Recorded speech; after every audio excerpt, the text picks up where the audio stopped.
박근혜 대통령은 새누리당의 1호 당원입니다. 지금 자유한국당으로 바뀐 뒤에도 이 당적을 유지하고 있습니다. 누가 뭐라고 해도 박 대통령의 친정은 자유한국당이죠.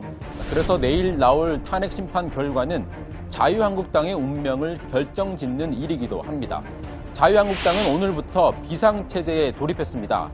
아침 일찍부터 대책회의를 열고 분주하게 움직였습니다. 내일 선거 앞두고 오늘 당에서 중요한 무엇을 여러 가지 시나리오에 대해서 우리가 앞으로 어떻게 스탠스를 잡아야 될지 이런 여러 사람의 의견을 수렴하는 그런 과정이었습니다. 정우택 원내대표가 말한 시나리오 취재를 해봤습니다. 상황별로 이렇게 정리가 됩니다. 우선 탄핵이 인용될 경우입니다. 탄핵에 승복한다는 메시지를 밝힌 다음에 최소 일주일 정도 자숙의 시간을 보낼 예정이라고 합니다. 이후에는 곧바로 대선 후보 경선에 돌입하게 됩니다. 사실 지도부나 대선 주자 입장에서는 인용 가능성을 무시할 수는 없습니다. 대선 준비를 서두를 수밖에 없겠죠. 특히 홍준표 경남지사가 발빠르게 움직이고 있습니다. 어제 초선 의원들과 간담회를 했고요. 오늘은 임명진 비대위원장을 만나서 출마 문제를 상의한 것으로 알려졌습니다. 반전의 기회가 온다 이렇게 거듭 주장했습니다. 기각이 되거든 인용이 되든 대국민 사과를 하는 것이 옳다. 그래서 때가 되면 국민들이 이 우파 정부를 불신을 했지만 우파 전체를 불신한 것이 아니고 박근혜 정부를 불신한 겁니다. 기죽을 필요 없다. 어차피 진영 싸움이다. 5대5 게임이다. 그러니까 탄핵 이후에 가부 이후에 인용되면 인용되는 대로 기각되면 기각되는 대로 전멸 재정비를 하면 된다. 자, 이번엔 탄핵이 기각되거나 각하됐을 경우입니다. 자유한국당은 아마 180도 돌변할 겁니다. 박 대통령을 국정농단의 주역이 아닌 피해자로 규정을 하고요. 무죄 프레임을 가동할 것 같습니다.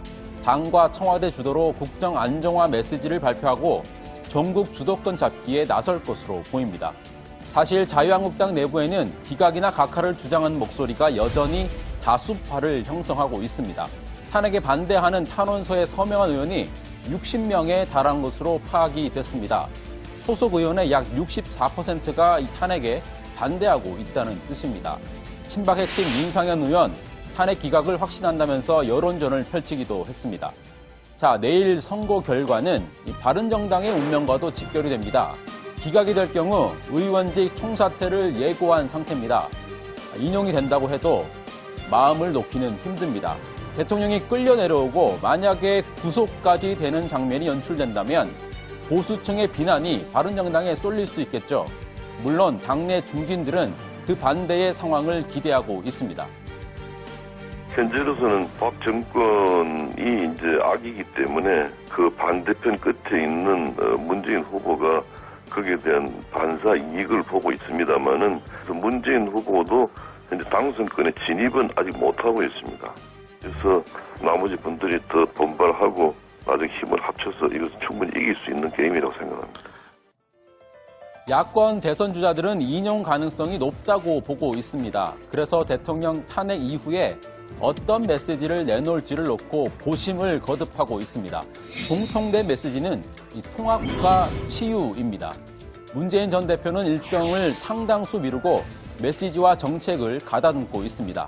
이재명 성남시장, 안철수 전 대표도 이 통합의 메시지를 검토하고 있습니다.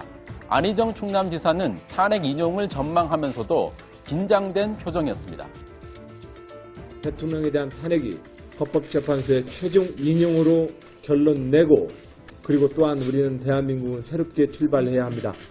내일 하루 저 역시도 긴장된 마음으로 헌법재판소의 최종 선고를 기다리겠습니다.